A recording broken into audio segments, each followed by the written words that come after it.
Hello, how you doing? I want to talk about the contributions that the Central Americans have made to this country in particular, because they've been coming over here in droves for what 15 years. Um, so this is Black History Month, right? So why not talk about the contributions that other ethnic groups have contributed to America?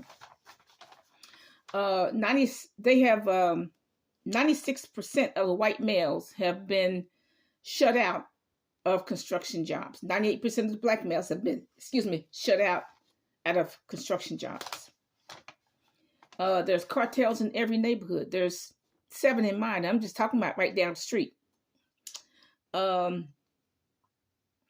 at least 7, like I said, there are at least 7 in my neighborhood alone. At least.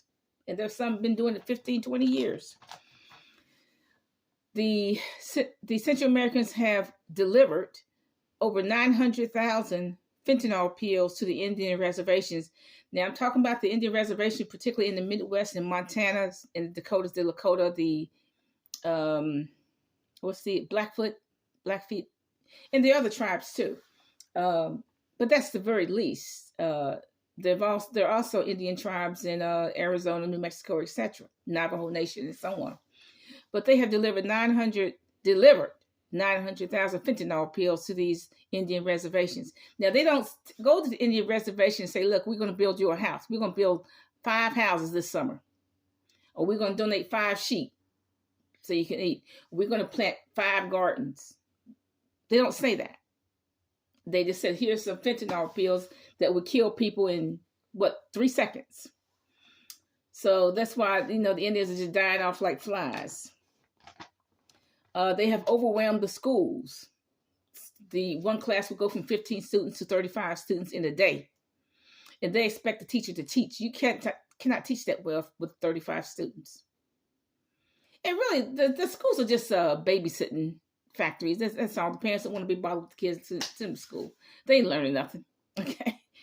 No wonder teachers are quitting. Don't be surprised. They're kicking poor blacks. They have kicked poor blacks and poor whites out of housing, period. The poor blacks and the poor whites have to pay whatever the market rate is for a house, for an apartment. And the Central American illegals pay nothing. The government pays their rent.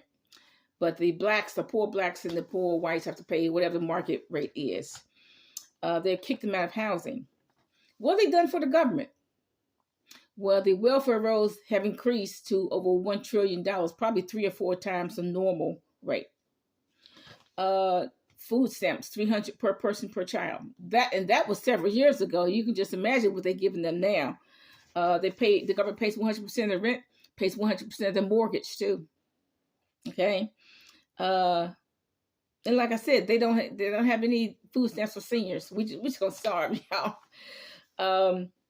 They have built no schools. Now, look, the blacks have built schools, even though some of them were burned down by whites. They have built schools, universities. They have built hospitals.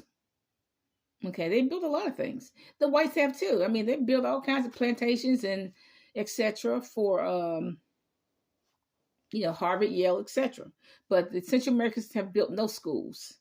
They have built no houses. That's their contributions to the United States. Bye.